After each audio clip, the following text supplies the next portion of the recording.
Every great TV show has a beginning. But it's the finale that can leave its mark on television history. Hi, I'm Anna. And I'm Jeff, and you're listening to We Judge a Show by Its Pilot, a podcast where we watch and discuss the pilots for shows while sharing personal stories that parallel the storyline. But this month, we're doing things a little different.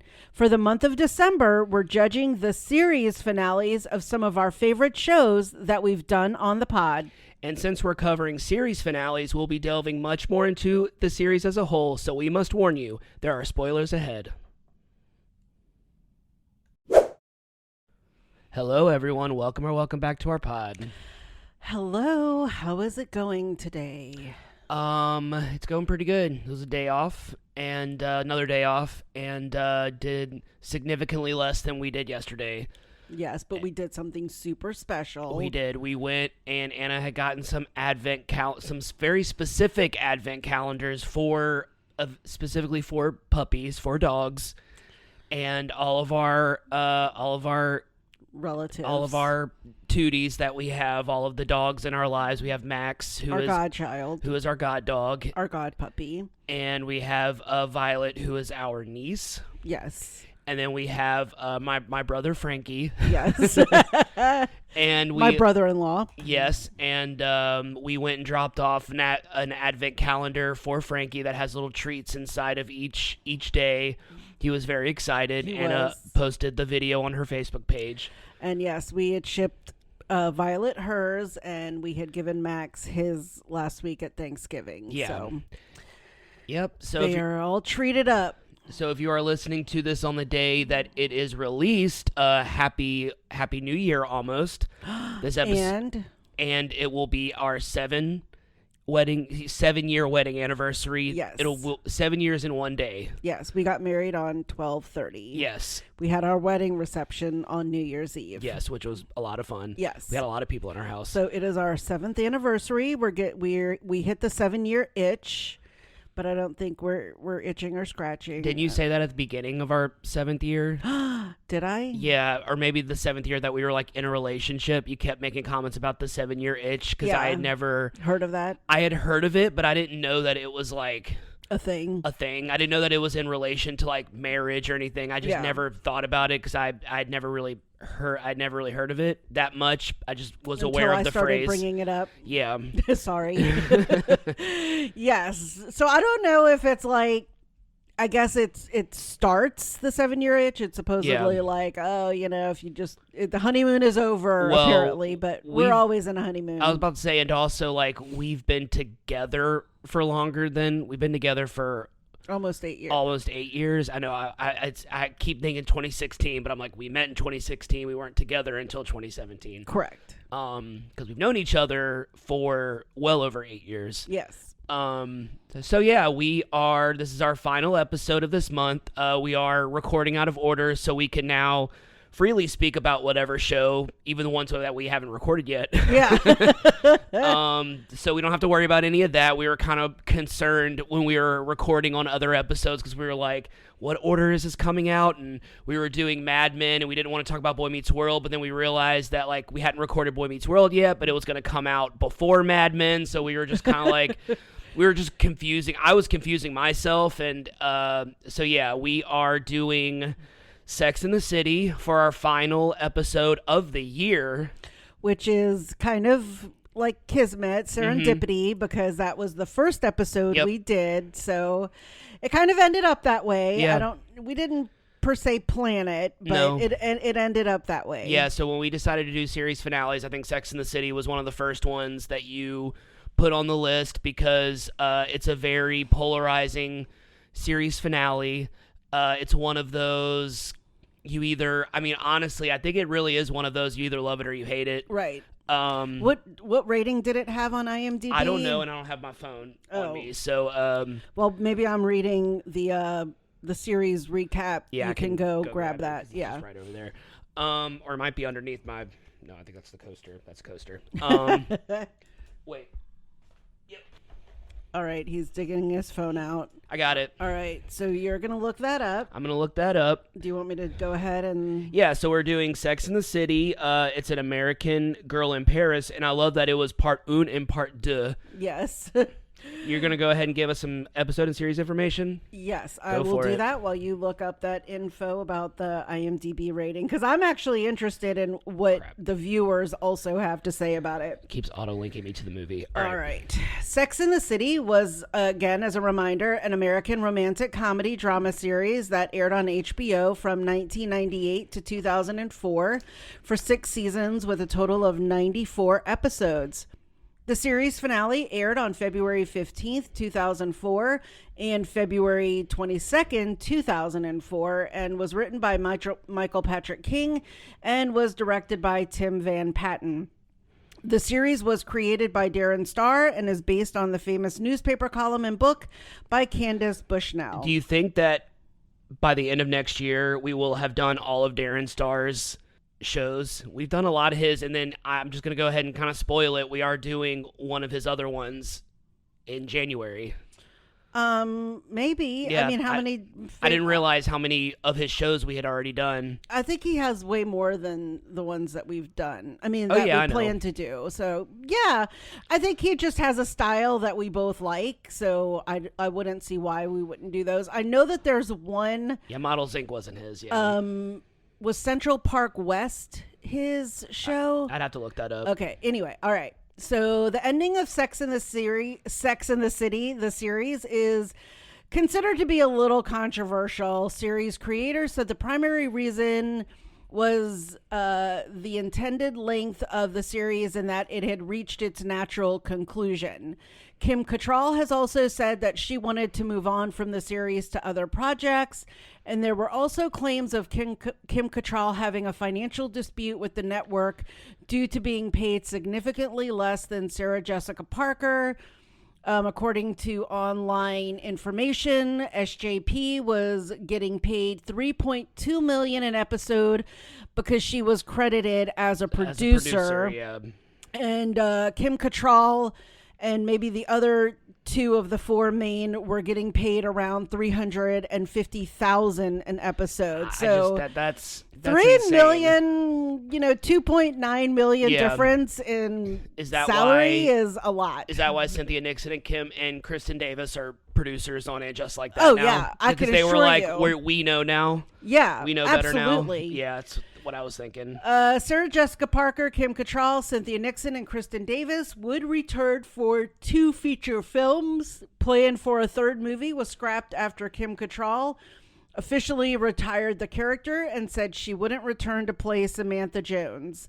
The other 3 actresses would return for the series spinoff, and Just Like That, which is about to premiere its 3rd season on HBO in 2025.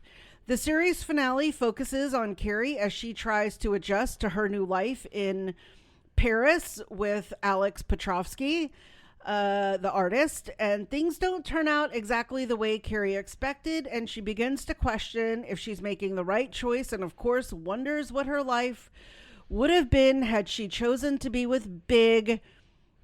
And we'll talk a little bit more about that when you get into the episode. I know recap. that's a loaded subject for you. We also see Samantha, Miranda, and Charlotte as they transition into new phases of their lives.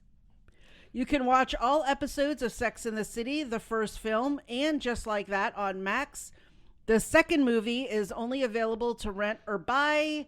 And I don't think really anyone is too upset about that because I think the second movie was really kind of even worse than the first movie. Yeah, it has like a 4 point something on IMDb. Yeah. Like I was kind of interested in watching the movies because I'd never seen them before. But no.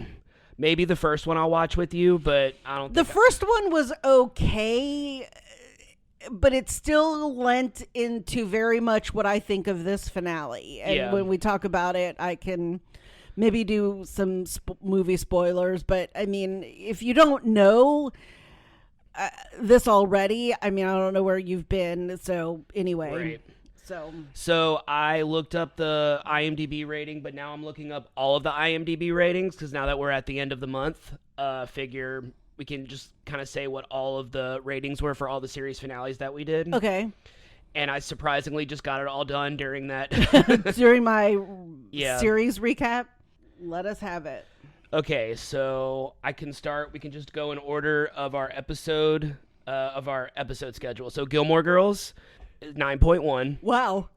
Wonder Years was a 2-parter. Part 1 is at 8.3. Part 2 is a 9.1. And I feel like those so far are what we felt as well. Yes, because I agree. Like I've said with Gilmore Girls specifically, like the series I struggled with, but I felt like the series finale for me and Rory was satisfying. Yeah. Yeah. Schitt's Creek 9.3. Okay. Which, Perfect. I mean, I don't think anyone's going to argue with that. Yeah. MASH has an 8.8, which, once again, that's like the most famous series finale of all time. So, of course. Let's see what's the next one. Boy Meets World, Part 1 is an 8.6. Part 2 is a 9.2. Wow. Couldn't agree more. Yeah, those Couldn't were agree good. more, especially with Part 2. What's the next one? Mad Men, 9.3. Once again, not going to argue with that. Game of Thrones, unfortunately, has a 4 out of 10 Wow. on IMDb. I mean, we haven't recorded that episode yet, but now knowing that, I mean, we really can have a conversation on how polarizing that final season is. Because the first half of Game of Thrones, it's all like 7s and 8s, and then the last 3 episodes, it just goes from like 5.5, 5.2 to a 4 point.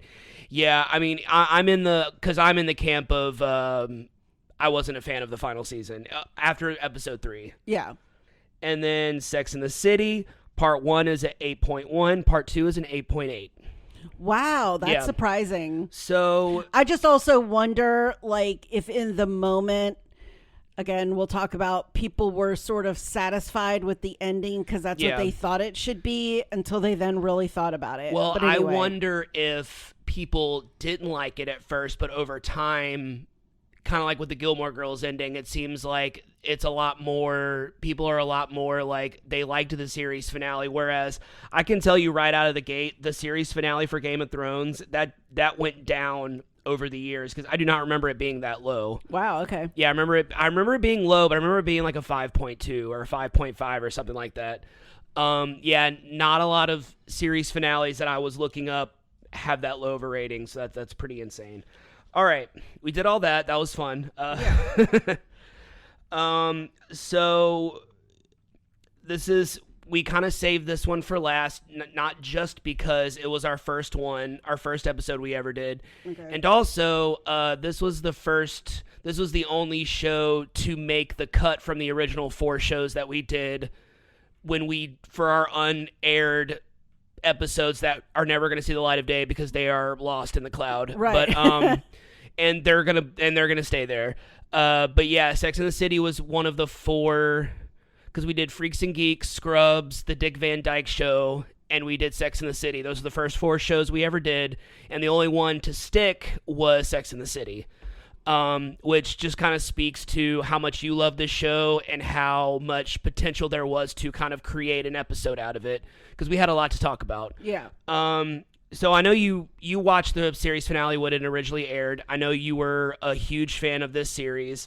How did you feel about it originally when it originally ended versus how you feel about it 6 seasons, 2 movies, a spinoff, a lot, however many, when did the show end? In 2004? Yes. Yeah, 2004. I mean, that's 2 decades of life. How did you feel about it originally versus how do you feel about it now? So I was still living in Seattle at that time. So I remember watching it, and like that whole season, she had like broken up with Berger and then had gotten with Alex Petrovsky, the artist. And he was like this famous like art installation artist that had been like, he was older, I want to say in like his early 60s maybe. I don't totally remember how old he was.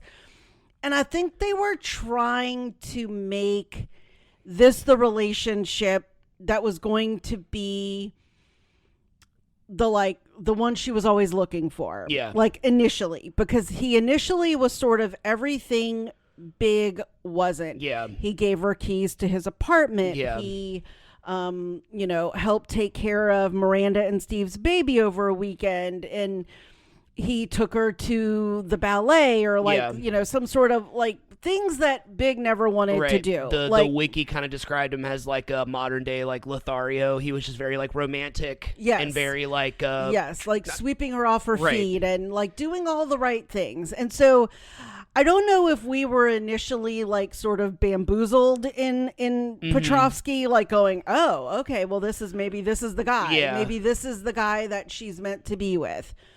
Well, then all of a sudden it was very odd. They sort of started doing these little inklings to make us dislike him. Okay. Like he was supposed to meet up with the girls one night, and then he didn't show up because he was working on his art.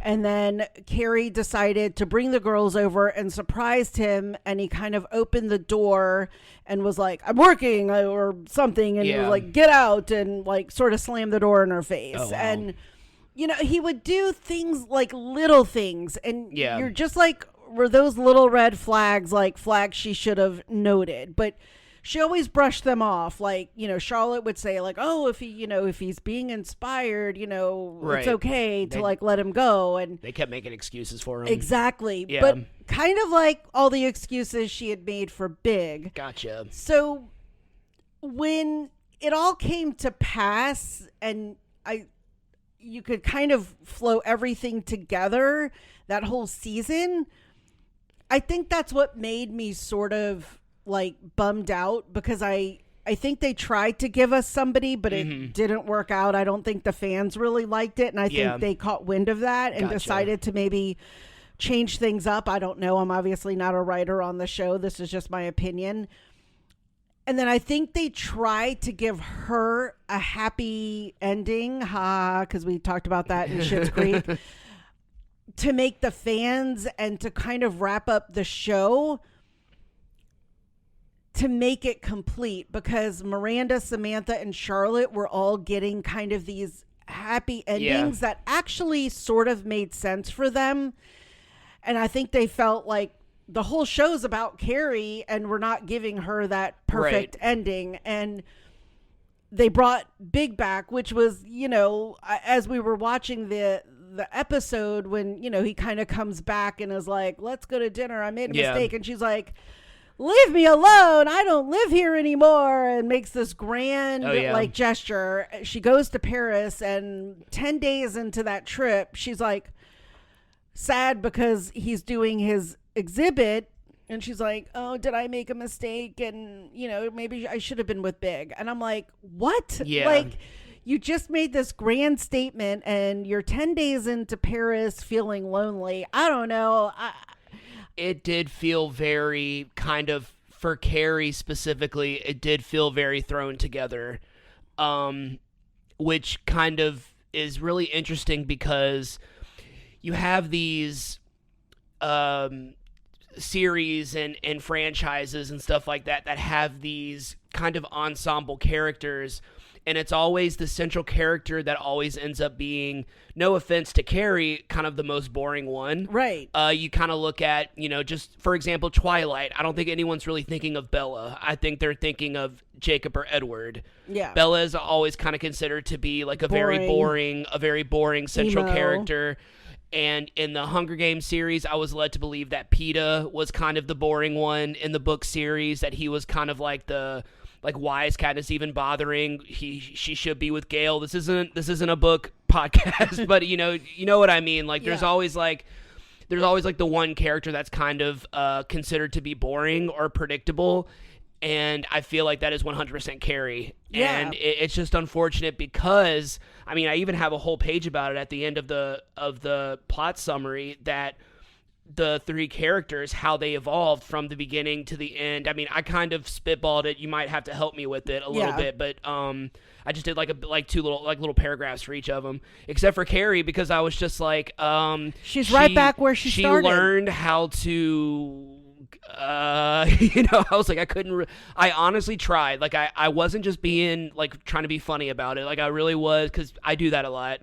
When I write the plot summaries and stuff, I try to, be silly sometimes, but like, I actually really tried to give her a real, like, full circle conclusion. I'm just like, I got nothing. She started exactly how she began, and But, I mean, you could also say that that's how some people are. Like, that's just how it is with some people who, you know, they're just not going to change. And maybe the point is that Carrie didn't need to change. It was Big that needed to change. Maybe. That was about the only, like, attempt that I made on trying to show, like, what the point of it was. Well, I mean, that would be okay if the show was about Big, but it was about her. That's what I'm saying. It's just like that was my attempt of trying to be like, well, sometimes the evolution is, you know, she kind of has a there's like a little line at the end of the series, at the end of the episode that Carrie narrates, and she basically says, like, you know, the most important relationship you can have is with yourself, but it didn't make sense for her character, like, to say that, and it was just she was waiting for the guy. And so even me trying so hard, I'm just like, you know what? I don't even think I think in the end, I don't even think I gave her any credit. I think I was just kind of like, she didn't have any growth. Her whole character arc was tarnished because any growth she had over the course of the series was torched by the time she got back with Big at the end of the series. Yeah, those are my words. Like, I mean, well, and again, if you obviously have not watched this, we're giving major semi-spoilers here. But if you don't know this, 20 years. Yeah. Literally but 20 years. Even in the movies, it's like the first movie, he treats her bad again. Yeah. I mean, we're all right back to where we started from in the very first episode. He leaves her at the altar. And then, of course, with one meeting in the closet of their supposed penthouse, she goes to pick up a shoe and he's there and he's like, I'm so sorry, marry me. And then they end up getting married, like, because of that one meeting. I mean, I'd be like, we need to sit down. Yeah. Like, you know, and obviously I know it's a movie, but then in the second movie, we're right back again. He doesn't want to go out. Yeah. He would rather stay home. He wants to watch old movies. She wants to go clubbing. She wants to hang with the girls. She goes off to Abu Dhabi and actually sees Aiden and rethinks what her life would have been like with Aiden, and kisses him, cheats on Big. So I just feel like that only solidified my feelings toward this series finale. Right. Those movies solidified it. I know that there was like, and Just Like That brought obviously Aiden back into the picture. People like went ballistic on social media, like, oh no, Big was her Chrysler building. And I'm like, yeah, she said that in one of the episodes when he was leaving for Napa. He was leaving town again, wasn't even going to tell her. Her Chrysler building? What does that mean? Like, he like represents New York. Like, he is like the Chrysler building. Okay, got. I was just like, I guess. Okay. She might have thought that, but it still doesn't diminish the fact that he treated her like shit. Right. I mean, I just... And also, he treated her like shit, but also on the flip side is that she could never make up her mind with what she wanted. Kind of like what you said with Lorelai in a year in the life. Yeah. I keep wanting to say that time of year. Yeah. A year in the life. Yeah, exactly. Yeah. And that to me was always... And, you know, the Susan Sharon character and Just Like That, you know, after the incident with Big, she's just like, did everyone forget how like he treated her? I was like, thank you. I was like, oh my God, finally someone on my side. And so, it the whole series finale back in 2004, I was still in Seattle. Maybe I thought it was a good ending. Yeah. I don't know, but I really can't remember for sure, but I don't think I did. I think I was mad. I think I was mad because personally, as a single female still at the time and until well later, after 2004, I was still single. People are always like, you've got to be just so sad, or you like, how can you live if you're not married and have kids and have a man in your life or a partner? And I'm like, see, I go to bed and I wake up every day and I go to work and I do things. I have friends. I have family. We're all okay. Right. But I think the writers and everybody else thought Carrie had to have someone. Right. And that killed me. And it goes back to that quote that you just said, like the most important person in your life is yourself. So do you think it would have been a more satisfying ending? The other three girls still get the ending that they got, and Carrie's be that she is okay with being alone. Or she's okay with being single. Like, she didn't necessarily have to end up with someone. Yes. Okay. I agree with that. Yeah. Or that, that she decides to just go and do something. That's what I mean. Yeah. Like, just kind of, it's okay. Because, the line is, like, the most important relationship you can have is with yourself. Well, then you're choosing someone that makes you feel like shit. I mean, like, you say it at the very beginning. She says it at the very beginning of the episode when they have their when she has her screaming match with him. Yeah, when she screams at him at the beginning of the episode, she's like, this is what you do. You come into my life when I'm happy and you shit all over it. And it's just like, okay, well, how are we supposed to root for that? Like, how are we supposed to want that? And I understand the idea of, like, it began with big, it ended with big. I get it, but, like, I don't know. Like, it does bug me sometimes when it's like, oh, she has to end up with someone, and it's like, why? Like, why does she have to end up with someone? Obviously, we're 20 years late on this, and they've had 2 movies and a spinoff reboot series, and major spoiler alert, in the spinoff, Big dies in the first half of the first episode. Yeah. So the whole episode is about Carrie. The whole series is about Carrie being single again in, like, a new era.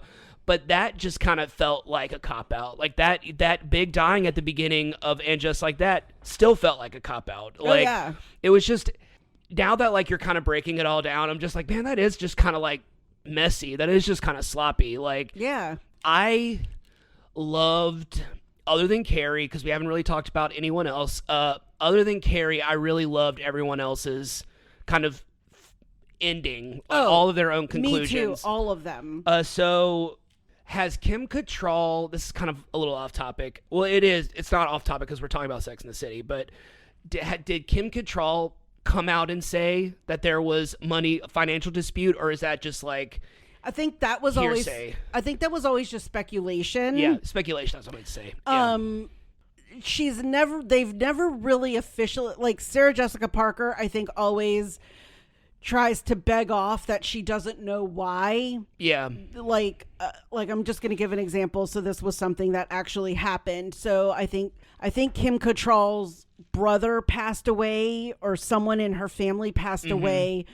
And Sarah Jessica Parker, per usual in these days, tweeted condolences to Kim Cattrall. Kim Cattrall tweeted back, like, I don't need your fake public apologies to grieve or something. Like, essentially, you don't need to try to act like you're this big person by posting a condolence on Twitter. And so I would imagine that a $2,900,000 difference in paycheck for essentially the same job, and we're talking all women, we're not even talking about a man. And honestly, I think by the end, Samantha was really the most fun character, the one everyone loved. Samantha's like the character, and that's what's so interesting, because like by the end of it, Samantha's kind of the character that everyone remembers. Oh, for sure. She's definitely the one that, even if you've never watched the show, you know who Samantha is. So for her, and I'm going to guess Cynthia Nixon and Kristen Davis, who I guess they were like, okay, we're just hanging in there because we just, whatever. To leave because of money, I'm like, more power to you. Because I just am like, why aren't we also getting a fair share of this? Because to me, Sex in the City was truly all 4 of them. Yeah. And Big time. mean, I don't think the success would have been there honestly, without any one of them. So I don't think any one of them was truly more important. But I would definitely say Samantha was like really the favorite. Oh yeah, big time. Yeah. I agree with that. I kind of had a question right here, and I don't know if you've thought of it. It's the last question. I don't know if have you thought about this at all? So So like the subject of the Carrie necklace comes up in the series finale. Carrie loses her necklace, the Carrie necklace that she bought at like a random like kiosk, flea market type thing, and it's not. When I say it's worthless, I mean in the sense of like value. It doesn't have any value like money wise, but it has sentimental value. so it's priceless to Carrie, even though it's probably only worth like $5. Is there anything kind of like that you own? Because I don't. I mean, I can honestly say I don't. I'm trying to think. I mean, there are things that I have that are definitely of sentimental value. I mean, things from like my parents' old house that I have. Like all the stuff that your dad got you from all the different countries. I mean, like we can look in our living room. I mean, there's stuff that he's brought our family back that I've taken from our house. I mean, you know, obviously, you know that I'm personally not into like very expensive jewelry at all. But if we're talking jewelry, I still have the actual very first pair of like little ruby earrings and a little ruby ring that my parents got me when I was probably around 10ish or so. So you always loved rubies? Oh yeah, I've always loved rubies. And cute. So it's these like little teeny earrings and it's like a little ring. It now actually fits on my pinky. That's I mean, it cute. fit on my hand, my ring finger when I was like 9 or 10.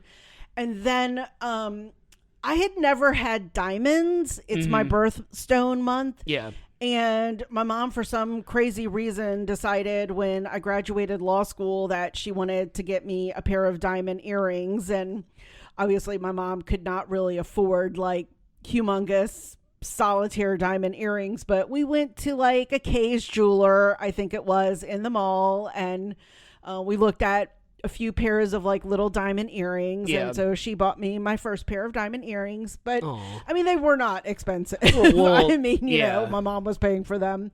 But so things like that. I mean, I'm sentimental about little things like that. I'm trying to think, like, obviously things like my sorority jewelry. I mean, I have earrings that my friends have given me that when I put them on or wear them, I always do remember that they were the ones that gave them to me. So I do remember.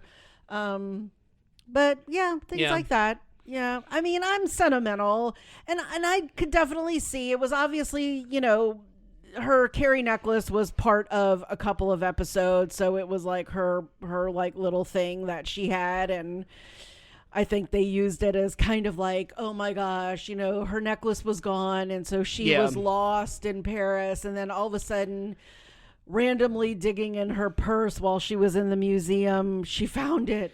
And she found the balls to like leave the museum and go to her party and leave him. Well, randomly finding the necklace in her purse is the most realistic thing because women's purses are black holes. Stop. You just yelled at me about my purse. He literally did, y'all. Okay, so I'm not hating on purses. There is a little bit of envy because I have to stuff my whole life into my back pocket. So correct. Like it's a little different for guys. I am jealous that girls get to have I mean, a man could have a purse. There are man satchel. purses. There's a satchel. Indiana Jones has one. So does Joy Behar. We just watched Hangover last night. We did. We just watched The Hangover. So, I you know, again, obviously it was a maneuver to have this like revelation in the episode. Like, I found myself again. I was momentarily lost. And now I've decided I need to leave him. I need to go back to Big. And all of a sudden he shows up in the hotel at that exact moment. You know, so I mean, it was all very contrived and you know, part of the ending, but I get it. So, all right, you ready to get into the summary? Let's do it. Okay, so a lot happens, and I cannot believe this is an edited down version of what I have right now. Yeah, I don't think you're gonna need to. I don't because I've written this twice already and I've watched it with you, so I'm gonna be able to just kind of like wing this as I go and just kind of do the thing that I love doing most and not reading off of a piece of paper, but being able to kind of like say it in my own words. Okay. Do that. Even though these are written in my own words, I still like just reading off of a page. I hate doing it sometimes because I'm just like I feel like I lose the passion. So. All right, so part un. All right, so Carrie is moving to Paris with Alec. I wasn't sure what everyone called him on the show because I'm not a fan. Obviously, I don't really watch Sex and the City.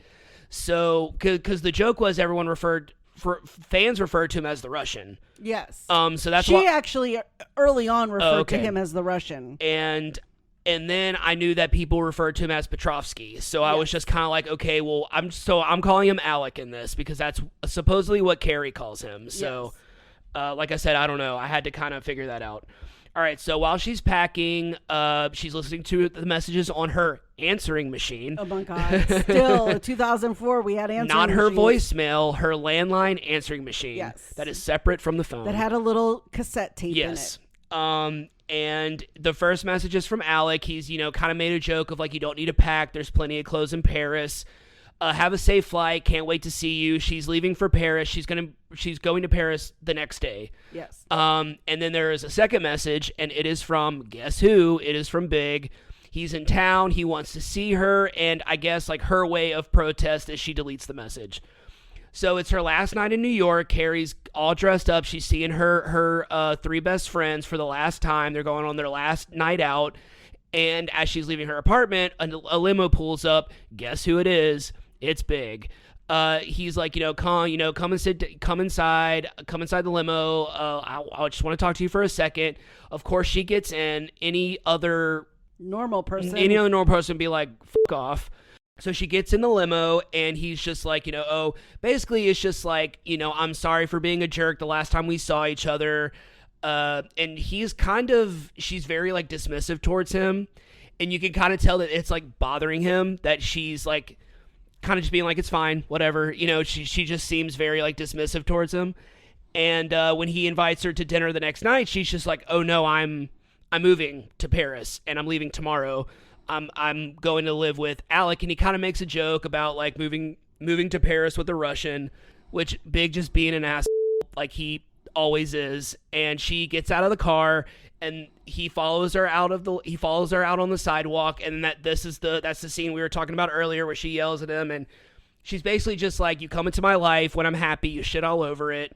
There is no you and I. Forget my name, lose my number, and you can drive past my brownstone as much as you want because I don't live here anymore. Big proclamation. Yeah. So she has this big proclamation, which, if it didn't end the way it did, would have been a badass moment. But, like, since it ended the way it ended, it's kind of pointless. Right. So now she leaves. So now dinner with the girls is ruined, just like he always does. I feel like this is such a repetitive thing where she's complaining about Big, and the three girls are kind of having to listen to it. And I'm pretty sure pretty recently before this, Miranda was kind of like, I'm done with all the Big stuff. It might have been in, like, an earlier, the end of the prior season. They got into a fight. Okay. Yeah. Because you watch the episodes out of order, so I'm always just catching random episodes. But I remember her having that talk with her, kind of like snapping at her. So Carrie brushes it off and decides not to let it ruin her night. This is the last night with her best friend, so that she's going to try and have a good time. So Charlotte and Harry are in the process of adopting a baby. Harry is worried because the adoption market is very competitive, which is very, very true. Charlotte is very confident that, she keeps saying, like, God will send us our baby and it will be our perfect baby. They finally get approved to adopt a baby from a couple from North Carolina, and Charlotte thinks it's fate because they're from Charlotte, North Carolina. Yeah, that was really cute. I love Charlotte and Harry, and I love that we got to see the little puppies. Oh my God, is it so bulldogs? Cute. Not they're Cavaliers in the show. Oh, okay, they're so cute. Yeah, Richard Burton, not there yet. Okay, and with Samantha, she's going through chemo, and she's growing her hair back, and she's going through early menopause, and it's giving her constant hot flashes. After she's currently on a committee planning a benefit for breast cancer. After hearing some suggestions for the benefit, I think they talk about breast cancer cookies. Yeah. Samantha's just like, these women are survivors, and they deserve more than just cookies. Basically, like, they need something more inspirational. So the chairwoman is like, okay, well, then you can give a speech. You can give an inspirational speech. And Samantha's like, I don't want to do, Samantha's kind of like, what? That's not what I meant. But, she's kind of getting stuck doing this. So she writes a speech, and she's practicing it in front of Smith, which I think they're really cute too. Oh, yeah. Their whole relationship's really cute. And he's basically just like, the speech sounds really stiff. It sounds kind of phony. And he starts talking about being in AA. And he was just like, the people in AA, when they tell their personal stories, they keep it real. I think that's what he says. Like, they keep it real. And Samantha's just kind of like, her... She's like, I know PR. I know what people want to hear. And I think also one of her big hurdles was showing a more vulnerable side of herself. Oh, exactly. And I think this is probably the most vulnerable. She's getting up in front of people talking about cancer. She's a cancer survivor, and she's talking about it. It's showing a lot of vulnerability on her end. It's something that she's not too keen on. So she goes to the event. Her and Smith go to the event, and so this doesn't all happen at the same time. I'm just so much happens. Each character, I kind of am giving him their own thing, and then kind of having to give their whole storyline in one paragraph because it just keeps jumping from Paris to New York, Paris to New York. Anyway, so she gives her speech, and she's giving her speech, and it's the same boring speech, and the women in the audience look really bored, and she finally is just like, fuck it, and she just takes her wig off, and she shows her vulnerable side, and then all of the women in the audience that are wearing wigs, they all stand up and take their wigs off, and it's just like, sometimes being vulnerable and showing how brave you are, like, that's inspirational on its own. And I think Samantha needed to kind of like figure that out. And of course, Smith is in the audience, and he's proud of his boo. So Carrie arrives in Paris to, like you said, a completely different Alec. He's completely different now. He kind of blows her off on her first night. And first of all, Carrie's wearing that stupid hat. Well, she's wearing that whole black and white, which she thinks a French person would be wearing. And I get it. It's fashion, whatever. Right. But even when she was leaving, I was like, you look like a moron. Yeah. Like, no one travels like on a 8-hour flight in this getup that you have on. I'm just like, you look like an idiot. Right. But anyway. So she gets to Paris, meets up with Alec. Alec's already blowing her off to hang out with his daughter, to go on all of these dinners and meetings at the museum.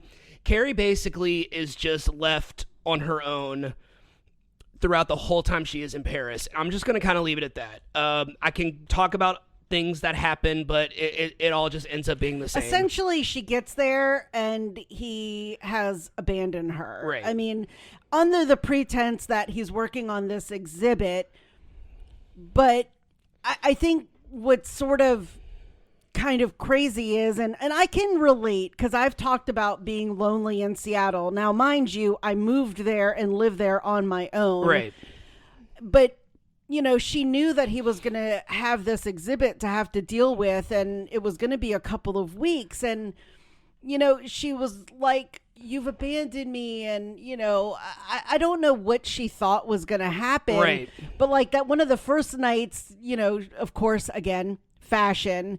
She's in bed in this probably Christian Dior dress that it looks like cotton candy all over her bed. And he comes in for a dinner, and she's like, you didn't call. And he's like, I did, but you had the phone on Do Not Disturb. And I was like, where were you going that you needed this dress? Like, it just all seemed very like, I don't know what you thought was going to happen in the 2 weeks before this exhibit opened. If y'all were going to be going to like fancy dinners and stuff, I guess maybe that's what she thought. But as you know, I travel a lot and I always have a plan. I'm like, why wouldn't you have planned stuff for yourself to do alone? To keep yourself busy. To keep yourself busy. Again, I'm only just dogging on it because I think it's all crazy. Right. But continue. All right. So she's been in Paris for about a week now, and she finally kind of musters up enough confidence. She's like, I'm going to go shopping. And she goes to Dior, and it's raining. So, of course, she falls in the middle of Dior, and all of her stuff flies out of her purse, and that's how she loses her necklace. Yes. So she's feeling really depressed, feeling really lonely. She calls Miranda, and it's kind of like what you were talking about earlier. She's just like, I'm having a really tough time adjusting. So of course Miranda's just like, just come home, because that's kind of what Miranda's really the main one that is not on board with Carrie moving to Paris. Right. Because she thinks she's doing it for the wrong reasons, which, I mean, she probably is. I don't know. I haven't watched the whole final season. I think Miranda picked up on the fact like in prior episodes that Alec was very sort of self-centered and didn't really engage with them as friends. As you know, I've always been a big believer in like how your partner engages with your friends is a big indicator of like their personality and how good they are for that person. And not that we all have to become best friends, but if you're not even going to talk to me while we're all together, then that's weird. But okay, keep going. So when Carrie's on the phone with Miranda, she's, kind of talking about how she's having a tough time adjusting. And then of course Carrie brings up she says I can't help but to think like, what if I was here with Big? Well, why? Maybe I should have given Big one last chance. So kind of teeing up for her Carrie letting Miranda know that she's still thinking about Big, which kind of is a little important in a second. So Charlotte arrives. Charlotte goes to Carrie's apartment to drop off her mail. And while she's there, she notices that she left behind her laptop, which I didn't understand the significance of that. But while she's there, the phone rings. Conveniently, the phone rings. The answer machine picks it up, and it's Big. He's basically just like, I'm in town for X amount of nights. I don't know if you left already or if you're even, living at this apartment anymore, but I really want to see you. Before he ends the message, because when people were still leaving an answer machine, you could still pick up the phone and talk to them. You see Charlotte pick up the phone, and then they cut to the next scene, and Big is meeting the three girls at the diner where they always have breakfast. Where they always have brunch, and he sits down with them and is basically just like, he admits to being a jerk and for always messing things up with Carrie time and time again. And so Big then acknowledges that no one will ever come close to the three of them in Carrie's eyes. And it's a really sweet line that he says that like, you are the loves of Carrie's life. Like you will always be the most important thing and people in her life. And I thought that was kind of like a sweet acknowledgement. Like, I know that no man will ever come close to you, right, but I love her. And if there is any chance that I have, this is Big saying this, like, if I have any chance with her, I will be on the next flight to Paris. I will search the streets. I will declare my love, and I will never leave her side. But if you really think that it's over, I will never talk to her again. I will leave, and I will never come back. And so there's kind of this moment of silence. They all kind of look at each other. Of course, Miranda knows now that Carrie's also thinking of Big. So Miranda looks at Big and says, "Go get our girl," which I think is meant to be really a sweet moment, but I can't help but to think that it's just Miranda's being a little kind of selfish a little bit. I really think it is. You called that. Yeah. I could have accepted that if it had come from Charlotte only. Yeah. Because Samantha, to me, would never identify herself because of a man. Right. Like, I mean, she loved Smith, but she was always like, I'm never going to lose who I am. Right. Miranda always struggled with her going back to Big, and I really think it was more like, go get our girl and just bring her back to New York, and then we'll deal with you. Right. Anyway, go on. So now we're back in Paris. Carrie and Alec are at a nightclub. He gives her a new necklace, and he acknowledges, like, I know it doesn't have the same sentimental value as your Carrie necklace, but you deserve to wear a necklace, basically. And he basically is like, this is just a token of, like, I apologize for not being around and for kind of neglecting you. And so things are starting to look up again, and Carrie's like, okay, maybe things are going to get better. Right as that happens, they run into one of Alec's friends, and they sit down. They all start talking in French, and Carrie is left there once again. Even in a crowded room right next to Alec, she still feels alone. Yeah. And that is the end of part 1. Now we are on part 2. Carrie is meeting Carrie is meeting Alec and his ex-wife, Juliet, for lunch. Alec hasn't arrived yet, and then Carrie and Juliet start talking, and, it's a lot different than when Carrie met Chloe, Alex's daughter. Juliet seems a lot more, like, welcoming, a little warmer, a lot friendlier. You kind of start to suspect that they're a lot alike, maybe. I don't know that for a fact, but, like, it seems like they're pretty similar people. they get along really well, and they kind of start talking a little bit about how, they kind of relate on being with Alec and him being so devoted to his job. And Juliet kind of makes a comment like, we had a great relationship, but I just couldn't live with always being second to his job. Yep. Because he's always going to choose his job over everything else, which kind of strikes a nerve with Carrie. And then they kind of start talking about, Carrie starts talking about she's going to continue being a writer while she's in Paris. And Juliet is just like, oh, okay, like, I guess people do change, kind of implying that, like, Alec is very controlling. And or wouldn't want his woman working or something. It really just kind of sounds like he wants his woman to sit at home and wait for him while he goes off and does whatever he wants. Yes. That's very much what it sounds like to me. So back in New York, Charlotte and Harry fly in, the North Carolina couple, for a meet and greet type thing. And the pregnant girl is Becky from Roseanne. Aww. What's her real name? Lacey Goranson? Yeah. Boys Don't Cry. Yes. Yeah. She tells Becky, I don't know the girl's name on the show, Becky from Roseanne. She tells Charlotte and Harry that she's having a girl and says that she started thinking of girl names. Charlotte immediately recognizes this as like, you're not going to give us the baby, are you? And she says no, and Harry's just like, well, if y'all aren't going to give us the baby, why would you put us through all this? And then the husband is just kind of like, well, we never been to New York before. Basically saying that, like, we just came here for the free trip. Like, oh, totally. Which is really shitty. Harry is really pissed off. He wants to write an angry letter to the adoption agency, but once again, Charlotte's just like, God will send us our baby. We will find our perfect baby. That wasn't our baby. Yeah, that wasn't our baby. Now Smith is getting ready for a new movie being filmed in Canada. They kind of had a conversation earlier in this episode. They had both dyed their hair blonde. They both look really cute. Smith kind of brings up that they haven't had sex in a really long time, and it's not necessarily that he's mad about it. They just don't talk about it. Right. Once again, Samantha's inability to be vulnerable and talk about her feelings and how she feels, because in her mind, she just thinks that no one really wants to hear it. So she is just kind of like, well, if you really want a release while you're in Canada, just go have casual sex with some girls. And she's just kind of like, if anyone understands that sex is just sex, it's me. But Smith is just kind of like, I'm not, you're mine. Like, we're together. I'm not going to do that. That's not what I'm asking about. Right. He just wants to talk, and he just wants to have an open line of communication with, and Samantha's not quite getting that yet. So, Smith leaves for Canada. So, Samantha says, like, by the time you come back in the spring, I'll hopefully be healed and we can, get back to our normal sex life.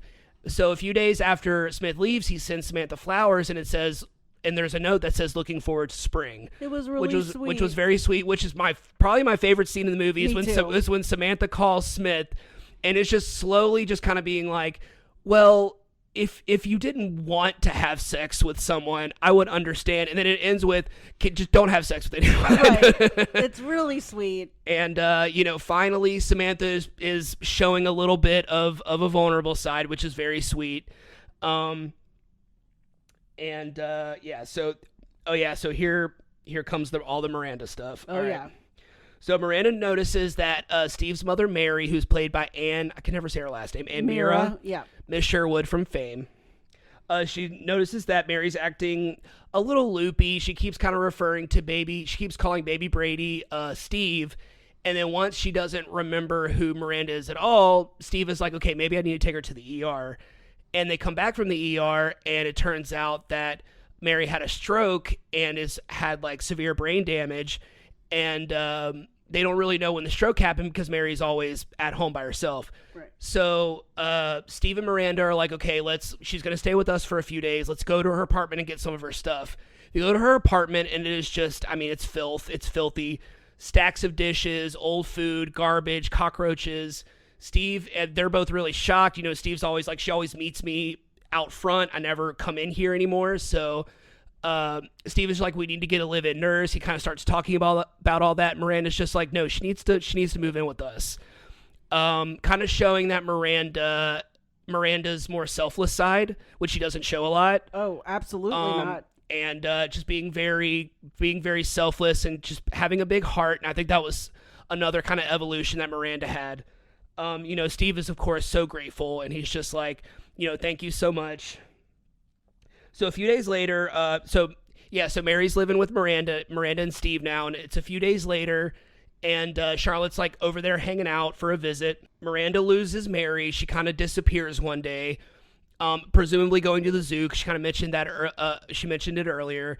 Miranda finds her eating food out of the trash, which was really sad, and brought her back home and gave her a bath to clean her all up. And Magda, the housekeeper nanny, sees this happen. So a little bit later, Magda approaches Miranda and is like, I know. This is my scene. She was just like, I saw what you did with Mary. And she just says, like, that's love. And kind of, I don't know if there was a conversation that they had previously, Miranda and Magda, but basically saying, like, you are capable, Miranda Hobbs, you are capable of love. Like, you are capable of opening your heart and opening your mind and being with someone. She gives her a kiss. Oh, so sweet. She promises she won't tell Steve what happened, and then she kisses Miranda on the forehead. And it wasn't so much that they ever had that conversation, but she had been with Miranda since she got her apartment when she was single. That's right. And, like, Miranda was still a single lady and, had condoms and a vibrator in her nightstand and obviously, like, dating guys in and out. And I think Miranda just probably saw, like, the evolution of her and Steve's initial relationship of when he was together, when he was dating other people, while they had Brady, and kind of was just like, Magda definitely knew that Miranda was, like, the cynical one. Right. I mean, you're someone's housekeeper, you probably know their personality. Yeah. And, she's an older lady, so she probably knew that. Yeah. All right, so Carrie is once again left by Alec. They were on a little date. He got called into the museum, so now she's once again walking the streets alone. She wanders into a bookstore after seeing her own book in the window display. She kind of meets these locals that are all fans of hers, and they're all like, "Oh, you have to come to dinner. You have to you have to come to dinner." And meet our friends, like, we're all fans of yours. You. So Carrie's just like, okay, I've met my people. Like, people, they speak English, they know who I am. We have the same, like, ideas and same thoughts about things. Someone who wants to see me, right? Something to do. Someone that wants to talk to her, and so she's really excited. She goes back and tells Alec about it. And he's just like, oh, I can't make it. I'm meeting with the museum curator. He has, like, for the light show, or he says something about that. So they're getting ready for their separate events, and this is what I feel like I have been a victim of this before. Not a victim, but I have kind of fallen for this type of manipulation before. So they're getting ready for their separate events. Carrie's about to leave, and she notices that Alec is, like, kind of stressing out a little bit, and he's just like, oh, I'm just so nervous. I think I'm having a panic attack, and starts kind of implying that, like, he doesn't want to go do this alone. And so Carrie very reluctantly, even though she doesn't have any of these people's number that she's meeting up with, she can't call and cancel. She basically is just like, reluctantly, she's like, okay, I'll go with you. They go to the museum, they're holding hands, and he's just like, please, like, don't let go of I think he says something like, don't let go of my hand, or I want to hold your hand all night. Then, of course, the moment they walk into the museum, the curator starts praising him. He, like, immediately lets go of her hand and just leaves her alone once again. Sitting on a bench. And in the middle of a museum. She starts digging through her purse when she notices that there's a little tear at the bottom of her purse, and she finds her Carrie necklace. Like you said earlier, this reminds her of who she is and blah, blah, blah. And so then she's like, okay, I'm getting up. I'm going to meet my people at the restaurant. Well, they're gone, and you see, like, her books are all on the table. There's, like, wine spilled on it. There's, like, a little ring. But mind you, along the way, she's running, and she stops, and Big's cab stops right next to her. Of course, it's like this whole setup. Like, Big's in town. He's coming to find her, and she is leaving Alec, and all of this is happening at the same time. So that happens. She goes to the hotel. She goes to the restaurant. Everyone's gone. So any chance she had of making her own friends has now kind of been ruined. Yes. So she goes back to the hotel, waits for Alec to get there. They have this big fight. She's like, I had a life in New York. I had a full life in New York. I had a career. I had friends. I was doing stuff every night. And now I'm sitting at home waiting for you to, and he's just very dismissive. We'll talk about it tomorrow. And she's just like, no, f*** this, I'm done. And she leaves. And she is going down to the hotel lobby. I guess she's trying to find, like, her own room at the hotel. Yeah. And, of course, who walks into the hotel lobby, who finally finds her after being in New York probably for like a day, is Big. So they go out. You mean Paris? What did I say? New York. Oh, sorry. Yeah, that. Of course, Big finds her. So they go out. They go for a little walk, and he's just like, I'm sorry it took me so long to get here, but you're the one. And basically, that's enough for Carrie to be like, kiss me and come and send me home, or whatever she says. Yeah. Like, and so Carrie responds by take her home and kiss her, to which he complies. So back in New York, so now Big and Carrie are together. They're returning to New York. Harry surprises Charlotte with some good news. They've been approved to adopt a Chinese baby girl and will get her in 6 months. Harry shows Charlotte a picture of the baby, which brings her to tears, and she says, "That's our baby," which was very, very cute. Yes. The universe finally gave Charlotte what she's always wanted. Smith takes a break from filming and surprises Samantha while she's asleep. He tells her that he forgot to tell her that he loves her and there isn't a better excuse to come see her. Samantha is so moved by this, it kind of revs up her sex drive a little bit, and they start doing it. Oh, yeah. Carrie returns to New York, reunites with her friends who are so excited to see her. Big has put his California house on the market and is returning to New York permanently.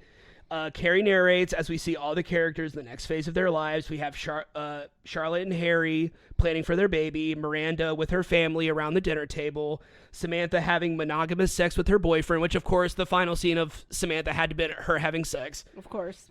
Carrie starts talking about relationships. Old and familiar will always bring you somewhere unexpected, but the most exciting, challenging, and significant relationship of all is the one you have with yourself. End of series. End of series.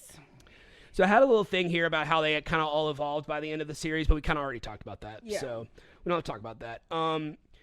So end of series, end of episode. Of course, much longer than I was anticipating this episode to be, but that is our style. You never think we're going to have enough to talk about, Yeah. and we always do. And we still have more to talk about because this is the last episode of the month. We have a brand new theme for January. We have a whole new set of shows that are coming out. Back to pilots. And since it's January, what a better theme to have than New Beginnings. And New Beginnings, fresh start, being the new kid, stuff like that. Yeah. I don't know which one we're starting off with yet, so I'm not going to give away any titles. But, so really excited about that. And then, so we have been doing this now. We are over 50 episodes in. We've been doing this now for 6 months. So, how are you doing over there? I'm good, and it's going to get interesting because I am fully back to work. Yep. I am fully driving, fully traveling.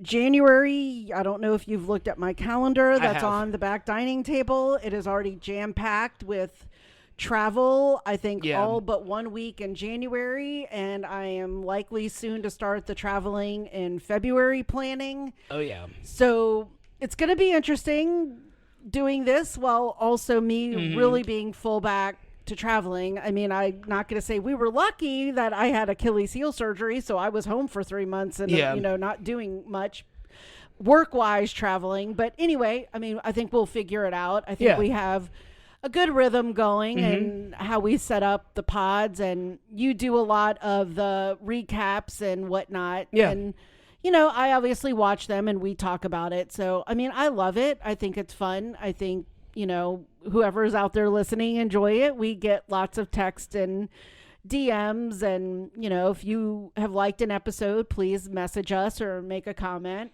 We love doing it. And I think it's something fun that we do as a couple. Always. Yeah. I've been having a blast doing this. Every time I feel not nervous, but every time I feel like, do I really feel like recording today? As soon as like the microphone gets in front of me, we turn it on. I'm just like, yeah, I'm fine. I'm just like, it's just, like I said, we've said this before. This is just like any other conversation we have. We just so happen to be recording it this time. Yes. That's about the only difference. We have the same exact that we talked about at the beginning of this episode, us going back and forth talking about Sex in the City. We have those conversations 10 times a day. So we are always talking to each other. Yes. And I love it. You're my best friend and I love you. I love you. All right. You think that about wraps up this one? I do. I think so. I think this was a great series to end the year with, the month with. We started with it. We ended with it. And it's a show I love, even though I did sort of not like the series finale. I will say that I have loved the reboot. I love the new characters. I kind of love a little bit of this, kind of some of the spin, and we will likely do that on a month. A month of pod reboot shows. Yeah. I'd love to do that. Happy New Year, everyone. Happy New Year. And the next time we'll see you, it'll be 2025. Yep. Please keep listening. All right. That about wraps up this episode. Thanks for tuning in. If you haven't already, go ahead and follow us on whichever platform you're listening to this podcast on. That way you'll be notified every time we publish a new episode. You can also follow us on Instagram at WeJudgePilotPod. We're also on Facebook. You can leave us a comment, suggest a show for us to watch, or leave some emojis in the comments. You actually have a list this time. I do. I thought of some, just kind of random ones, maybe something we haven't even discussed, but I'm going to go ahead and go through them. The Statue of Liberty. The rabbit. The rabbit. The cab, the martini glass, because they go out and have drinks and dinner, the Eiffel Tower, the France flag, any of the jewelry, the purse emoji, the shoe and the poop emoji, because while she's walking around, she steps in that's right. Poop. Yeah. Cigarette, because she starts smoking again. That's how bad it is in France for her. She starts smoking. The croissant, because she eats or the bread, because she eats like a big piece of bread. Croissant in hand. Yes, croissant in hand. I am alone.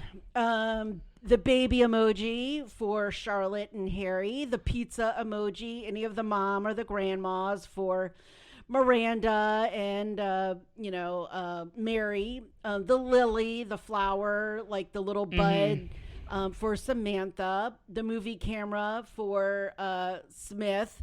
And then I'm going to say this one. And we didn't talk about this really, so I'm going to end with it, is the phone emoji. Because at the very end of the series, we actually find out what Big's first name is when he calls her on her phone. And they pan to it. And his name, because they've never said his name throughout the whole 6 seasons. He's always just Big. Anytime she goes to ever introduce him, something fumbles. Like coffee is spilled or someone falls over. And so they pan to her phone. He's calling her, and his name is on the phone, and his name is John. So I will also throw in the toilet emoji. Nice. Because I didn't want her to end up with Big. All right. Well, we are going to head out, but we will talk to you soon. Thanks for listening.